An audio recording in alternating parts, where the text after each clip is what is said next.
In this part, we will introduce the other framework.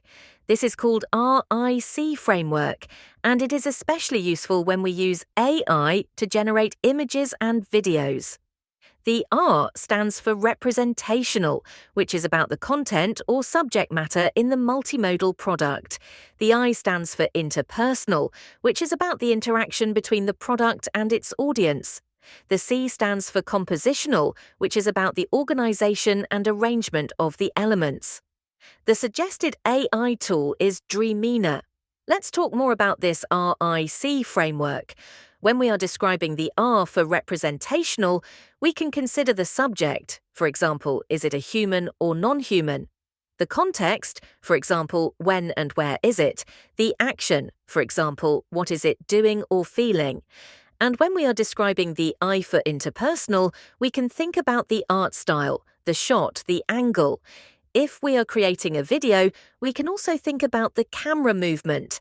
And when we are describing the C for compositional, we can think about where we are going to put the subject in the page or the screen. For example, on the left, right, top, bottom, center, or margin. We can also think about the spatial relationships between different subjects. For example, are they separated, integrated, overlapping, and so on. If you have other requirements about the technical quality, you can also let AI know, for example, the color, the aspect ratio, and the resolution. Have been watching here, you may be a little bit worried. Are they too difficult for my students? Yes, they could be, so teachers need to make some adjustments or provide necessary support. One strategy is to transfer this framework to some children-friendly guiding questions. For example, we can ask students, what is in the picture? What do they look like? Where are they? When is it? What are they doing? What are they feeling? What is the art style? How close are we to the character? From which angle are we watching the character? Where should the elements be in the picture? How should elements relate to each other visually? What about the colors? Are they bright and wild or soft and quiet? Let's take a look at one example. So, in this prompt, we are going to send to AI tools.